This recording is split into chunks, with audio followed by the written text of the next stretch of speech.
चलो एक क्वेश्चन लिखो।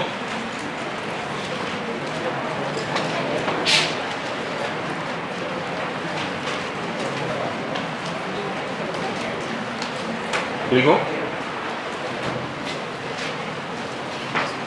a naughty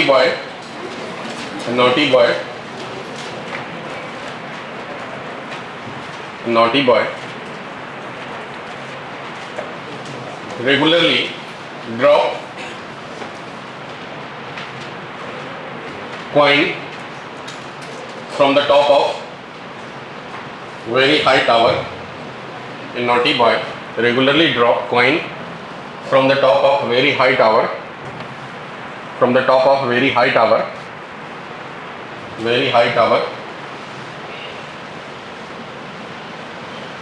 At a regular interval of time 1 second. At a regular interval of time 1 second.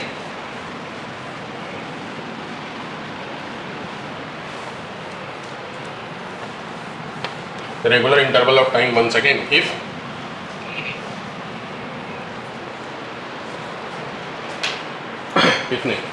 find the distance between third and fifth coin. Find the distance between third and fifth coin when eighth coin just drop.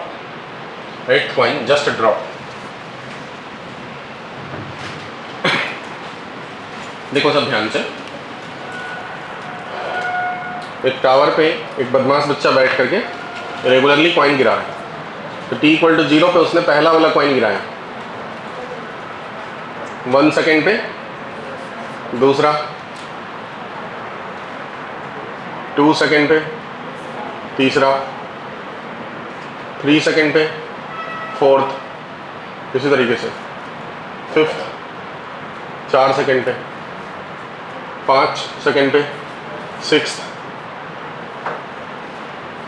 Seventh वाला जो है वो 6 second पे, 7 second पे eighth वाला, eighth ही बोला कि ninth बोला, ठीक है शुरुआत से। तो इसको बनाने का एकदम सिंपल तरीका जो है उससे चलते एकदम स्टेप बाय स्टेप। अब देखो जब एट्थ बॉल ड्रॉप किया गया, पहला बॉल कब ड्रॉप किया गया? आप एट्थ बॉल ड्रॉप किया तो कितना समय पे? 7 सेकेंड। इसका मतलब पहले बॉल को कितना समय मिला है? 7 सेकेंड नीचे आने में। दूसरे को कितना मिला? 6 सेकेंड। इसको फिर इसको 2 1 और वो 0, बराबर है? हाँ या ना? अब कितना नीचे जाएगा? मान लो ये यहाँ पहुँचा तो ये डिस्टेंस कितनी हो गई? तो फॉर्मूला लगाना है half GT square. Half GT square मतलब जब फ्री फॉल में किसी चीज़ को छोड़ देंगे तो इसमें से हो जाता है G, तो H हो जाएगा हाफ GT स्क्वायर। G की जगह आप 10 ले लो तो सीधा सीधा इसे 5T स्क्वायर कह सकते हैं। तो टाइम की जगह अगर 6 सेकेंड मिला, मतलब सॉरी 7 सेकेंड मिला, जब एट्थ बॉल ड्रॉप किया गया तो पहले वाले को 7 सेकेंड मिला, तो 7 का स्क्वायर 49 इंटू 5, 49 इंटू 5 245, तो इसको मिला 245 मीटर, ये नीचे चला गया। इसको कितना टाइम मिला? 6 सेकेंड मिला। 1 से लेके 7 तक में 6 सेकेंड का गैप होता है, तो 6 का स्क्वायर 36 इंटू 5 180, तो ये है 180 मीटर नीचे। इसको कितना समय मिलेगा बताओ? 5 सेकेंड, 2 और 7 के बीच में 5 सेकेंड। 5 का स्क्वायर इंटू 5, ये 125 मीटर पे। ये जो डिस्टेंस ले रहे हैं वो ऊपर से ले रहे हैं, ठीक है। फिर थर्ड वाले को, इसको कितना समय मिलेगा? 4 सेकेंड। बताओ 4 का स्क्वायर 16 इंटू 5 80 मीटर। इसको 3 सेकेंड मिले, 3 का स्क्वायर 9 इंटू 5 45 मीटर। इसको 2 सेकेंड मिले, 2 का स्क्वायर 4 इंटू 5 20 मीटर। और इसको 1 सेकेंड मिले तो 5 मीटर, ठीक है। आप चाहो तो ऐसा कर सकते हैं, या तो आप रिवर्स भी आ सकते थे, जैसे हमने 7th लेके गए। देखो ये तो अभी जस्ट ड्रॉप किया गया था, यही रहेगा। पहले सेकंड में 5 मीटर जाता है, दूसरे में 15 जाता है, तो 15 + 5 तीसरे में 25 जाते, तो 20 + 25, फिर और 35, 45 + 35 80, फिर और 45, 80 + 45। मतलब आप फॉर्मूला नहीं लगाते तो भी चल जाता, आपको याद रहना चाहिए। पहले में 5, दूसरे में 15, तीसरे में 25, ऐसा ऐड करते चलो, आपको ये सब डेटा आ जाएगा।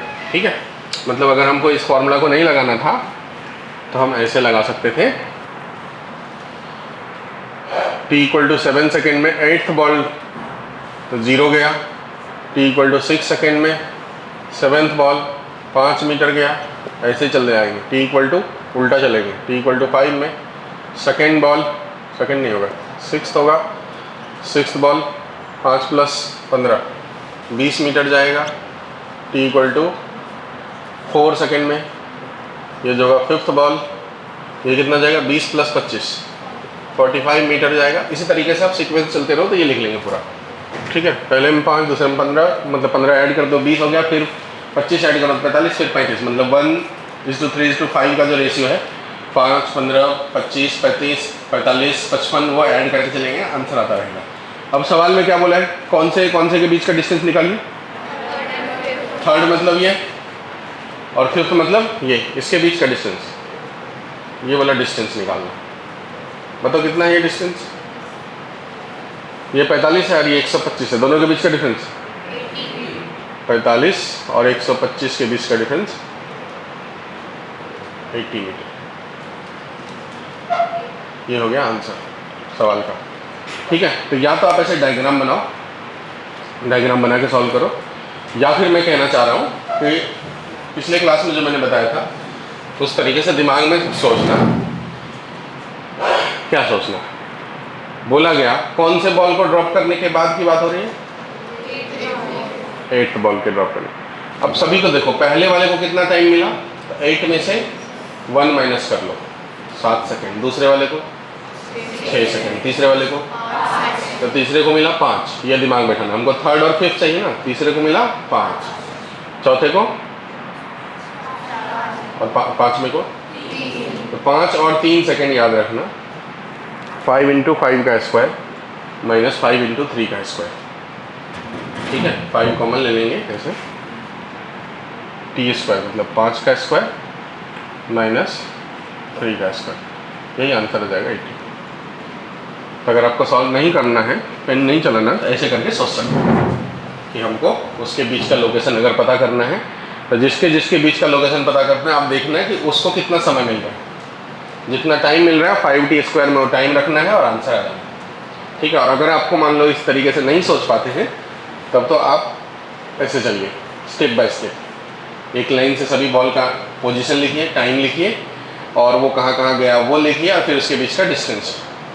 फिर इसमें चलो इतनी बात लिखो, फिर बताते हैं। जैसे वेलोसिटी वगैरह भी पूछ सकता है। नेक्स्ट सवाल लिखो, इसी टाइप का देते हैं। In above question distance between second and 5th ball, in above question distance between second and 5th ball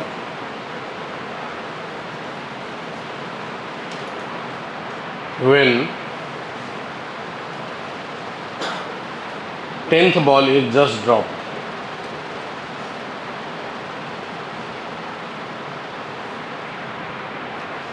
10th just dropped। बनाओ सवाल।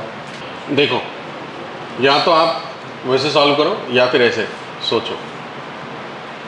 10वां बॉल जब छोड़ा गया, मतलब कुल मिलाकर के 9 सेकेंड है, जितने नंबर ऑफ बॉल छोड़ा जाएगा उससे 1 सेकेंड कम होने वाला है। जैसे इसमें 8th बॉल छोड़ा गया तो t = 7 सेकेंड है टोटल, तो वैसे 10th बॉल जब छोड़ा गया तो 9 सेकेंड है, तो पहले वाले को 9 मिलेगा, दूसरे वाले को 8 मिलेगा।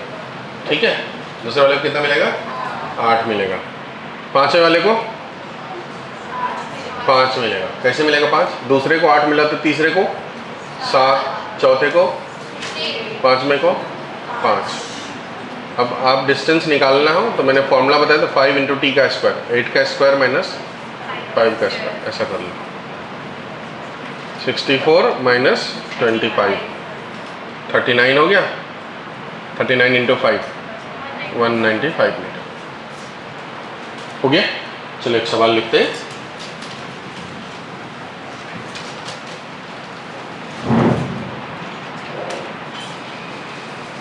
particle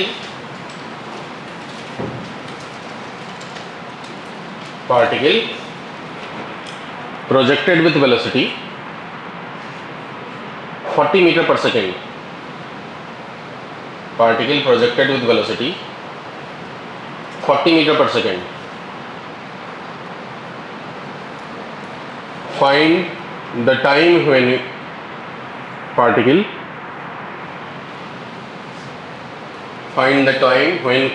cross a point at height 60 meter from ground. At height 60 meter from ground.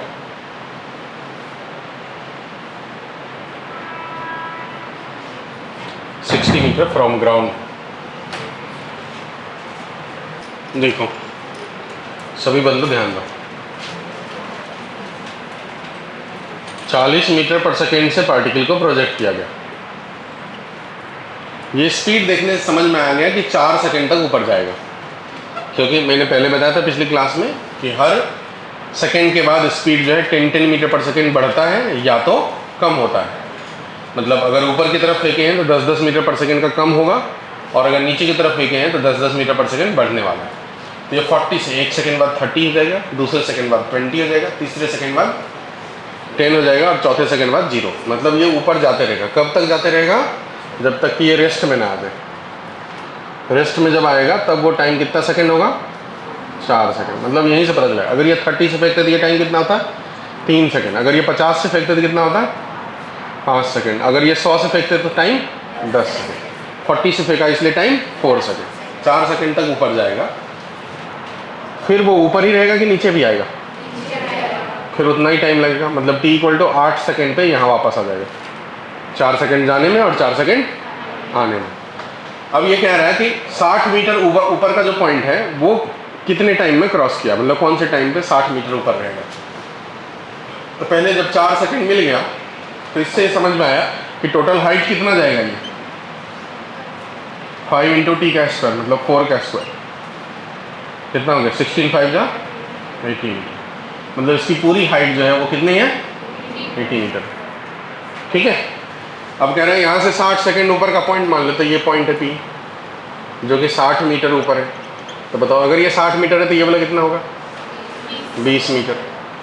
अभी मैंने थोड़ी देर पहले बताया कि पहले में 5 जाता है, दूसरे में 15, मतलब टोटल हो गया 20। तो 20 मीटर अगर हाइट है तो और कितना सेकेंड तक ऊपर जाएगा वो? 2।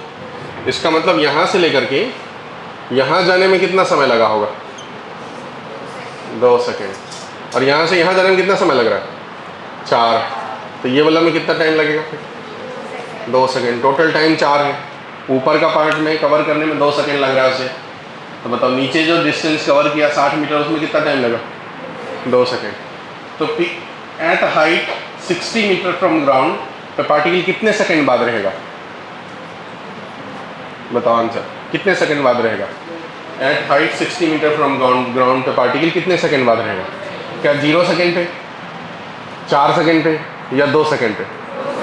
2 सेकेंड पे जाते वक्त। और आते वक्त भी तो आएगा ना, हाँ कि नहीं? तो आंसर 2 होने वाले। एक बार वो जाते वक्त उस पॉइंट पे क्रॉस किया और आते वक्त भी उस पॉइंट को क्रॉस किया। तो बताओ यहाँ से यहाँ जाने में 2 सेकेंड लगा, तो यहाँ से यहाँ आने में कितना टाइम लगेगा? 2 सेकेंड। तो इस पॉइंट को पार्टिकल 2 बार क्रॉस कर रहा है। कौन कौन से टाइम पे? तो एट P 2 बार रहेगा वो। कब कब रहेगा? t = 2 सेकेंड पे, और दूसरा t = 6 सेकेंड पे। ठीक है। ये हुआ पहला 2 सेकेंड, ये हुआ दूसरा 2 सेकेंड, और ये हुआ तीसरा 2 सेकेंड। मतलब 2 बार पार्टिकल इस पॉइंट को क्रॉस करेगा। जैसे मान लीजिए कि मैंने इसको फेंका, ठीक है, ये हमने ये पॉइंट मान लो, ये हाइट पे हमने इसको फेंके।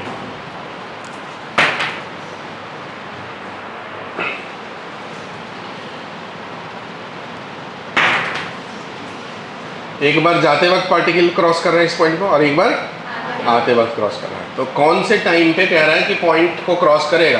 तो उसका आंसर 2 होने वाले हैं। एक जाते वक्त का टाइम और दूसरा आते वक्त का टाइम। ये सवाल का जो डेटा है उससे ये समझ में आया कि यहाँ से यहाँ तक जाने में 2 सेकंड लग रहा है और यहाँ से ऊपर 20 मीटर जाने में 2 सेकंड लग रहा है, फिर वापस आएगा तो 2 सेकंड लगेगा। इसका मतलब पहली बार वो क्रॉस करेगा 2 सेकंड पे और दूसरी बार क्रॉस करेगा वो 6 सेकंड पे। क्लियर हो गया? चलो लिख लो आप ये बातें, डायग्राम बना के। हो गया? चलो एक नेक्स्ट सवाल लिखो, डेटा बदलता हूँ मैं और इसका आंसर आपको दिलाना। Particle projected from ground, particle projected from ground with a speed 60 meter per second, with a speed 60 meter per second in upward direction.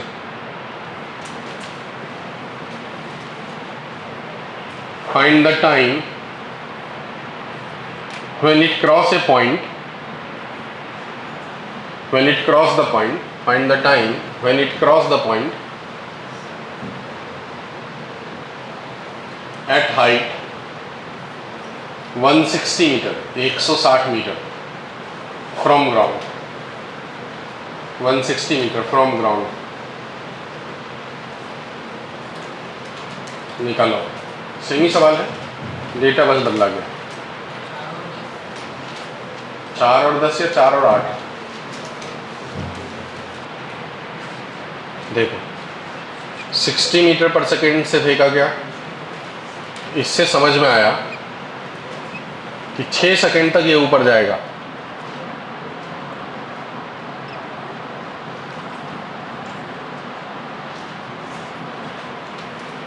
और फिर 6 सेकंड तक इधर आएगा, मतलब 12 सेकंड। कह रहे 160 मीटर ऊपर का हो, तो पहले ये पूरी हाइट कितनी होगी ये कैलकुलेट करते हैं। हाइट इक्वल टू 5 इंटू 6 का स्क्वायर, 36 इंटू 5 180 मीटर। तो पॉइंट जो है कह रहा है ये 160 मीटर है, तो ये 20 मीटर होगा। अभी थोड़ी देर पहले बोले कि 20 मीटर ट्रेवल करने में कितना सेकंड लगता है? 2 सेकंड। इसका मतलब 6 सेकंड में अगर वो 180 पे है तो 160 पे कब होगा? 4 सेकंड। यहाँ से 2 सेकंड तक ऊपर गया होगा तो 6 हो गया। फिर यहाँ से इधर आने में भी वापस 2 सेकंड ही लगेगा, मतलब ये टाइम पे फिर कौन सा होगा? 4 + 2 6 + 2 8 सेकंड। आंसर हो गया 4 second and 8 second.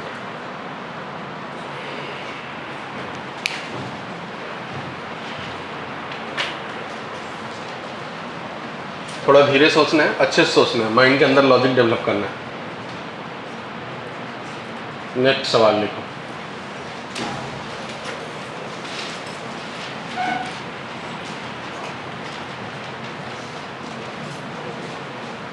Ball A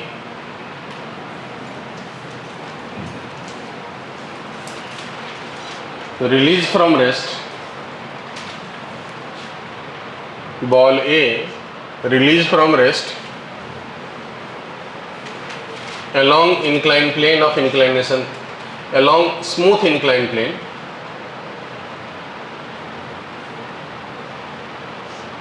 of inclination theta and height h,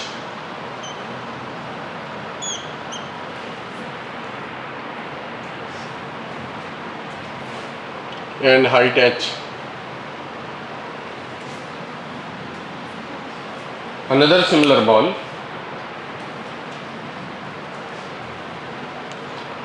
B just dropped from same point in vertical direction simultaneously.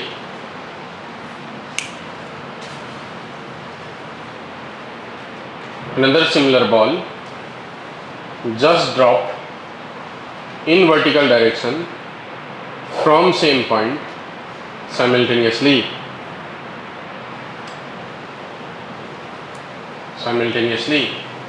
Compare their time and velocity when they reach to bottom. Compare their time and velocity when they reach to bottom. Compare their time and velocity when they reach to bottom. जब वो नीचे पहुंचेगा तो उसमें समय जो लगने वाला है दोनों को, वो टाइम को कंपेयर करना है। मतलब कंपेयर करने का मतलब ये हुआ कि ये बताना है कि कौन ज़्यादा कौन कम, और वेलोसिटी के बारे में कंपेयर करके बताना है किसकी वेलोसिटी ज़्यादा किसकी वेलोसिटी कम। देखिए मैं बनाता हूँ, दोनों की इनिशियल वेलोसिटी तो जीरो ही है क्योंकि रिलीज फ्रॉम रेस्ट। ये तो सीधा सीधा वर्टिकल मोशन है, h हाइट नीचे आया यहाँ पर, तो यहाँ पर इसकी जो वेलोसिटी होगी, velocity of B, formula √2gh, ठीक है। और इसको गिरने का जो समय लगेगा, टाइम टेकन बाय v, उसका फॉर्मूला √2s/a, मतलब 2h/g। ये हुआ वर्टिकल पार्ट। जो अलोंग द प्लेन गया उसके बारे में देखते हैं।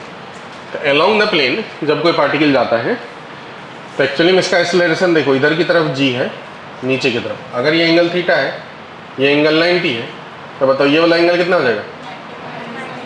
तो g का जो ये कंपोनेंट होगा इधर की तरफ, वो हो जाएगा g cos 90 माइनस थीटा, और cos 90 माइनस थीटा होता है साइन थीटा। तो आपको ध्यान रखना है अलोंग द प्लेन जो कंपोनेंट होगा एक्सेलरेशन का होगा g साइन थीटा, ठीक है। इसी एक्सेलरेशन से इनिशियल वेलोसिटी 0 से ये इधर से यहाँ आया। अब ये अलोंग द इंक्लाइन प्लेन जो ट्रेवल किया उसे मैं डिस्टेंस को मान लेता हूँ s। ये s, h और थीटा में रिलेशन होगा। साइन थीटा का रिलेशन लगाता हूँ, sine theta equal to vertical मतलब परपेंडिकुलर बाय हाइपोटेनस मतलब s। यहाँ से s की वैल्यू लिख सकता हूँ h बाय साइन थीटा। कभी इसकी ज़रूरत पड़ेगी तभी करेंगे यूज। अलोंग द प्लेन अगर मोशन को देखा जाए, अलोंग प्लेन मोशन को देखा जाए तो इनिशियल वेलोसिटी उसकी कितनी है? 0। एक्सेलरेशन उसकी कितनी है? g या g साइन थीटा। डिस्प्लेसमेंट उसकी कितनी है? h बाय साइन थीटा, ठीक है। तो वेलोसिटी कितनी होगी? तो फॉर्मूला लगा देंगे। क्या लगा देंगे बताओ? u, a और s मालूम है, और v निकालना है और t निकालना है। कौन सा फॉर्मूला लगाओ बताओ? v equal to u plus at लगा दो तो उससे v आ जाएगा? नहीं, उससे नहीं आएगा। v square equal to u square plus 2as लगा देता हूँ। v square equal to u square plus 2as। तो देखो v स्क्वायर, u तो 0 है, 2a के जगह पे g sine theta into s के जगह पे h बाय साइन थीटा। बताओ साइन थीटा क्या हो गया? ये 2gh। तो वेलोसिटी कितनी हो गई? √2gh। तो वेलोसिटी ऑफ a जो है वो हो गया √2gh। तो देखो वेलोसिटी में कोई अंतर नहीं आया, b का भी वेलोसिटी इतना ही आया था। अब टाइम निकालते हैं। क्या लगाएंगे formula? s equal to u t plus half a t square, s equal to u t plus half a t square. s मतलब h by sine theta, u तो 0 है, हाफ a मतलब g साइन थीटा इंटू, तो देखो ये 2 आकर यहाँ multiply होगा और यहाँ से g साइन थीटा से डिवाइड होगा। तो टी स्क्वायर इक्वल टू क्या आ गया? 2h by g sine square theta, sine square theta. तो अगर t निकालना है तो इस पर रूट लगाएंगे। तो टाइम ट्रेवल जो a को लगा उसकी वैल्यू होगी √2h by g sine theta. तो बताओ टाइम ट्रेवल बाय a की value, sorry sine square theta, sine square को बाहर लाएंगे तो रूट के बाहर क्या हो जाएगा? Into √2h by g। जो अलोंग द प्लेन गया उसको समय इतना लगा। तो अगर वेलोसिटी को कंपेयर करना, एक बार पहले आप इतना देख लो तो फिर कुछ बातें मैं बोलता हूँ। इससे ये समझ में आया कि दोनों की वेलोसिटी सेम है। तो अगर वेलोसिटी ऑफ a की बात करूँ तो वही हो जाएगा वेलोसिटी ऑफ b। मतलब दोनों सेम स्पीड से बॉटम पे पहुँचेगा, लेकिन दोनों का समय अलग अलग लगेगा। एक को लग रहा है √2h बाय g और एक को लग रहा है 1 by sine theta √2h by g। अब इससे ये समझ में आना है मतलब कि कौन बड़ा कौन छोटा, मतलब टी ए और टी बी में कौन बड़ा है। आप जरा बताओ तो लॉजिक लगा के, टी ए इक्वल होगा या फिर बड़ा होगा? बाकी लोग सोचो। देखो ये जो वैल्यू इसको हम टी बी लिख सकते हैं। तो यहीं से हम ऐसा कह सकते हैं T A equal to 1 by sine theta into T B. ठीक है, तो ये T A by T B की वैल्यू आ जाएगा वहीं से 1 बाय, उल्टा करके देखेंगे तो T B by T A की value sine theta. Sine theta की वैल्यू 1 से छोटा होता है या 1 के बराबर हो सकता है, लेस देन और इक्वल टू 1। ठीक है, तो इसका मतलब टी बी और टी ए की वैल्यू लेस देन और इक्वल टू 1 होगा, मतलब टी बी लेस देन और इक्वल टू टी ए। मतलब टाइम पीरियड ए को लगने वाला समय बी को लगने वाले समय से या तो ज़्यादा हो या बराबर। बराबर सिर्फ तभी होगा जब साइन थीटा की वैल्यू 1 हो जाए। अब थीटा की वैल्यू 1 तब होगी जब थीटा कितना हो 90, मतलब जब दोनों वर्टिकल हो, दोनों वर्टिकल हो। लेकिन एक में तो पता है कि इंक्लाइन प्लेन पे जा रहा है, इसका मतलब आप सीधा सीधा कह सकते हैं यहाँ से, क्योंकि यहाँ जो थीटा की वैल्यू होगी वो 1 भी नहीं हो सकती, 1 से छोटी ही रहेगी, क्योंकि थीटा 90 से छोटा रहेगा। अगर 90 हो गया तो सीधा सीधा वो वर्टिकल हो जाएगा। तो इस केस में हम कह सकते हैं कि बी का समय कम होगा और ए का समय ज़्यादा होगा, मतलब इंक्लाइन प्लेन पे टाइम ज़्यादा लगने वाला है और वर्टिकल मोशन में टाइम कम लगने वाला है, बराबर। और ऐसा सिर्फ इसलिए हुआ, डायरेक्ट भी बोल सकते थे, वर्टिकल मोशन में एक्सेलरेशन है जी, हॉरिजॉन्टल मोशन में मतलब इंक्लाइन प्लेन में एक्सेलरेशन है जी साइन थीटा। तो अगर एक्सेलरेशन कम हुआ है तो समय ज़्यादा लगना है, एक्सेलरेशन अगर कम हुआ है तो टाइम ज़्यादा लगना है। इसीलिए जो है अलोंग द मोशन जाने में समय ज़्यादा लगेगा, वर्टिकल मोशन में समय कम लगेगा। लेकिन वर्टिकल डिस्प्लेसमेंट दोनों केस में सेम होने वाला है, इसलिए दोनों की वेलोसिटी सेम रहेगी। तो स्टेटमेंट लिख लेंगे पहले और बाद में ये सब बातें लिखेंगे। Both A and B reach to bottom with same speed. Both A and B reach to bottom with same speed, but